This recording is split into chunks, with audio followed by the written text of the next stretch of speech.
There are many reasons why a game might escape my review treatment. Maybe there just wasn't a spot to squeeze it in, maybe the theme wasn't my cup of tea, or the genre wasn't my hypodermic of jizz. Maybe I just plain no second-hand spunk mops couldn't be arsed. So here are my thoughts on some of the overlooked games I played in 2023. With the year behind us, I can now at least be asked to do a roundup of quickie reviews, because there's nothing quite like an arse roundup when you're in the mood for a quickie. That made sense when I got up this morning. Pizza Tower.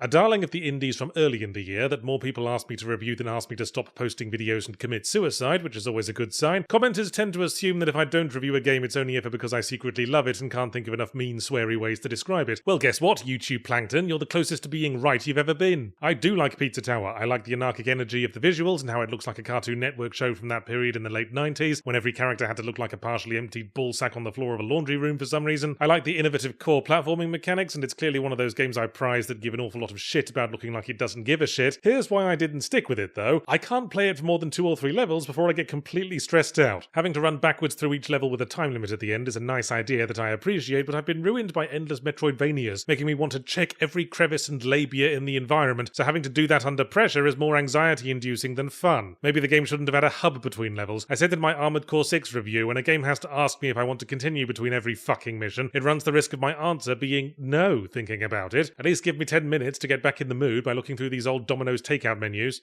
Cocoon. I was dismissive of Cocoon at first glance because it seemed like one of the many flavours of generic arty indie game I deal with. Isometric explorathon, unknown protagonist in lonely alien landscape, interpretive plot, understated soundtrack, general vibe of a Lawrence of Arabia establishing shot. But the turning point came when I pressed a button and suddenly jumped out of the world, which it turns out was contained in a fishbowl in a weird alien interactive science museum. And before long we find more worlds in more fishbowls that you can put inside other worlds and even in themselves to solve these nutty Mobius strips of puzzles, and it's all jolly absorbing from a game design perspective. But now I feel like I'm waiting for the game that does something fun with it story-wise. It'd be perfect for my pitch for a game adaptation of Being John Malkovich that got me thrown out of the Universal Executive toilets. Sanobi. Pixel arty 2D platformy affair, best summarised as Katana Zero meets Celeste meets a grappling hook, followed by a whirlwind romance and joyful marriage to a grappling hook, with a plot straight out of the grim middle-aged murder man haunted by lost loved one finds second chance at redemption while escorting innocent child, hairy dad playbook, but I can't hold that against it because, hey, grappling hook! One of those would have certainly improved The Last of Us, if it had been used to tether the main characters to a speeding bus. Core gameplay's fun, easy to learn and hard to master, and evolves in all the right ways as you go through, but it doesn't build to an impactful climax for me. Partly because of the lack of a meaty final boss, partly the plot dragging the conclusion out a bit too long. It's got some nice twists, but I slightly resent a story where the twist hinges on your character's memory being false. Not in the James Sunderland unreliable narrator way, in the, hey, all these establishing scenes we showed you were outright lies way. I mean, what chance does that give me? Maybe the whole plot's lies, maybe it's all happening inside the mind of a dying seagull. Choosn't. I'm actually a keen indoor rock climber, IRL. Well, I was. It's hard to find time away from the kids while I'm unwilling to duct tape them to my spine. And it's rare to find a climbing mechanic that really evokes the feeling of it, the taking of strain, the shifting of weight, the having to shake chalk dust off of everything you're stupid enough to put in the same backpack as your harness. But Jusant has a pretty good go at it, as our protagonist muddles their way through climbing up an abandoned post-apocalyptic, post-ocean society that was set up on a vertical wall for some reason, possibly because no one could agree on who could get the window seat. It's fun enough, but at a certain point it seems to stop being about combing through the remnants of a departed society and just goes, oh fuck it, I'm bored. Space whales out of nowhere. And I mean literal space whales, not what I call your mum when she's on the gummies.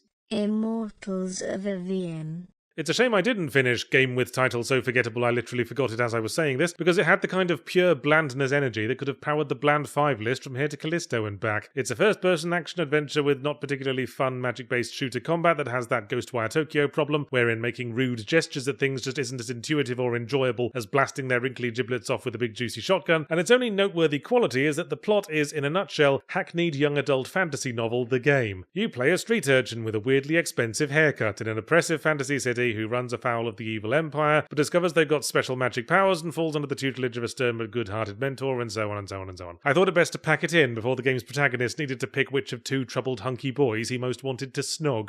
Humanity.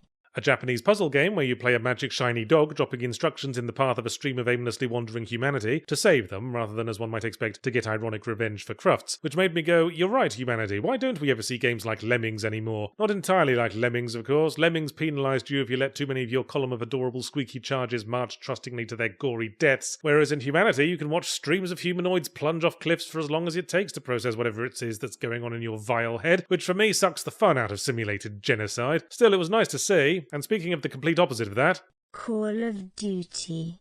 Modern Warfare 3. Didn't play it, never will. See, I played the Modern Warfare 1 remake, but when Modern Warfare 2 came around, I thought to myself, you know what, this does not spark joy. And I wish I could bottle the sensation of realizing that I could just not play Modern Warfare games anymore. I'd make a fucking fortune. Doctor, I'm feeling really depressed, anxious, and inadequate as a man. I prescribe 400 milligrams of never playing Modern Warfare games again. Gosh, I feel better already. And with a much more nuanced view on unsanctioned foreign interventionism.